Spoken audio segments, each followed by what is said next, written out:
Load shedding এবার যদি হয় তাহলে গ্রামে লোডশেডিং হবে, এবার ঢাকাতে প্রথম লোডশেডিং হবে, তারপরে অন্য জায়গায়। উপদেষ্টা ফাউজুল কবির আড়ালে বসে যেভাবে আলো ছড়াচ্ছেন, কথা কম কাজ বেশি।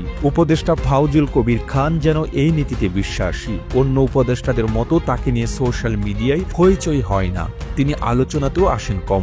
ফাউজুল কবির খান কাজ করছেন নীরবে নিভৃতে। সরকারের সবচেয়ে বেশি বাজেটের একাধিক মন্ত্রণালয়ের দায়িত্বে আছেন তিনি।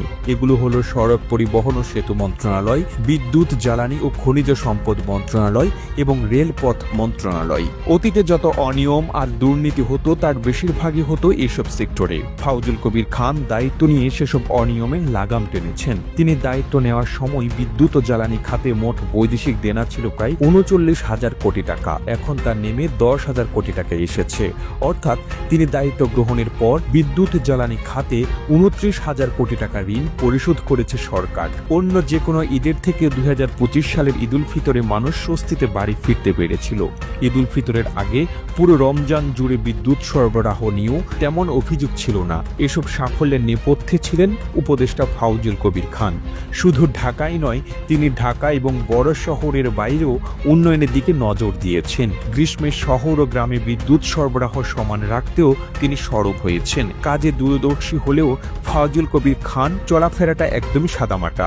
প্রধান উপদেষ্টার সাথে চীন সফরের সময় তাকে সাধারণ পোশাক আশাকে দেখা গেছে। এছাড়া দেশের অভ্যন্তরেও তিনি সরাসরি জনগণের ভোগান্তির কথা শুনেছেন। উপদেষ্টা পরিচয়ের বাইরে ফাউজুল কবির খানকে একাধিকভাবে পরিচয় করিয়ে দেওয়া যায়। তিনি একাধারে একজন অর্থনীতিবিদ, লেখক, সাবেক সচিব ও শিক্ষক।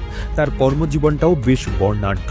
ফাউজুল কবির খান চট্টগ্রামের সন্দ্বীপের হরিশপুরের গ্রামে জন্মগ্রহণ করেন। তার বাবা চট্টগ্রাম বিশ্ববিদ্যালয়ের একজন সাবেক প্রফেসর। দেশে পড়াশোনা শেষে ফাউজুল কবির খান ১৯৮৯ সালে যুক্তরাষ্ট্রের বোস্টন বিশ্ববিদ্যালয় থেকে অর্থনীতিতে পিএইচডি ডিগ্রি অর্জন করেন। তবে এর আগে শুরু হয়েছিল তার কর্মজীবন। তিনি বাংলাদেশ সিভিল সার্ভিসের ১৯৭৯ ব্যাচের কর্মকর্তা।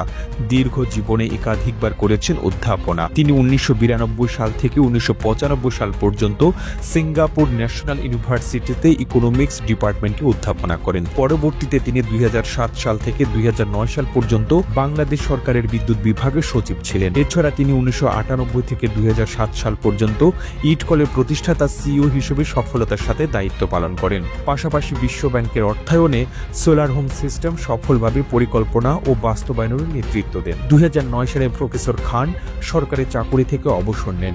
সরকারি চাকুরি থেকে অবসর নেওয়ার পর তিনি পুনরায় অধ্যাপনা শুরু করেন। ২০১৪ সাল পর্যন্ত তিনি নর্থ সাউথ ইউনিভার্সিটিতে ইকোনমিক্স অ্যান্ড ফিনান্স ডিপার্টমেন্টে অধ্যাপনা করেছিলেন। এছাড়া লেখালেখিতেও তার খ্যাতি আছে। ২০০৩ সালে